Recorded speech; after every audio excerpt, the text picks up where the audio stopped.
सामाजिक न्याय दिनानिमित्त राजर्षी शाहू महाराजांना अभिवादन, विद्यार्थ्यांना शैक्षणिक साहित्य व संविधानाच्या प्रतींचे वाटप, आरक्षणाचे जनक, समतेचे पुरस्कर्ते आणि सामाजिक न्यायाचे शिल्पकार म्हणून ओळखले जाणारे राजर्षी छत्रपती शाहू महाराज यांच्या जयंतीनिमित्त जून 26 रोजी सामाजिक न्याय दिन उत्साहात साजरा करण्यात आला।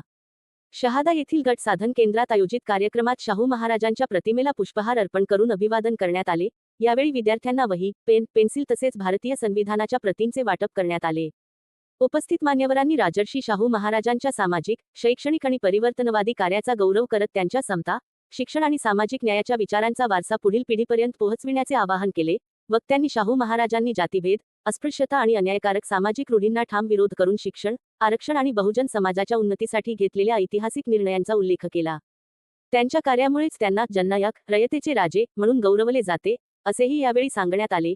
या उपक्रमातून विद्यार्थ्यांमध्ये शिक्षणासोबतच भारतीय संविधानाविषयी जागरूकता निर्माण करण्याचा संदेश देण्यात आला। कार्यक्रमात सामाजिक न्याय, समता आणि संवैधानिक मूल्ये समाजात रुजविण्याचा निर्धार व्यक्त करण्यात आला।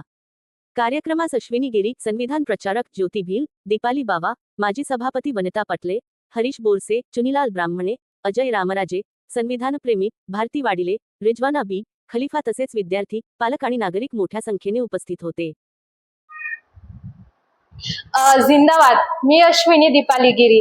आज आरक्षणाचे जनक, त्याचबरोबर बहुजनांचे कैवारी 26 जुलै 1874 साली अशा महान लोकराजाचा जन्म झाला, ते म्हणजे राजश्री शाहू महाराज। यांच्या जयंतीचा औचित्य साधून आज छोटासा कार्यक्रम ठेवला होता। त्या कार्यक्रमाचे नाव होते सामाजिक न्याय दिवसानिमित्ताने शैक्षणिक साहित्य वाटप करणे।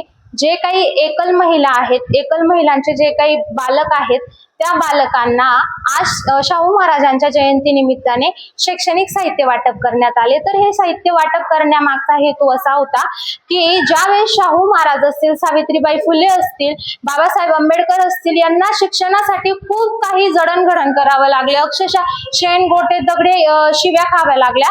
आजच्या परिस्थितीत आपल्याला शिक्षण आहे, पण त्याचं मूल्य आपल्याला कळत नाहीये आणि हेच मूल्य आपल्याला कळायला पाहिजे, म्हणून आजचा कार्यक्रम हा ठेवण्यात आला होता। या कार्यक्रमामध्ये शिक्षणाचं साहित्य दिलं गेलं मुलांना।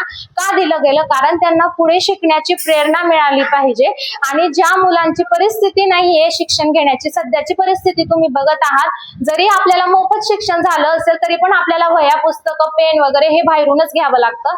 मग आपण जर आज जयंती निमित्त जर त्यांना एक मदतीचा पाऊल जर केला तर जेणेकरून मुलं हे शिक्षणापासून वंचित राहणार नाही आणि त्यांना शिक्षणाची चांगली प्रेरणा मिळेल। धन्यवाद।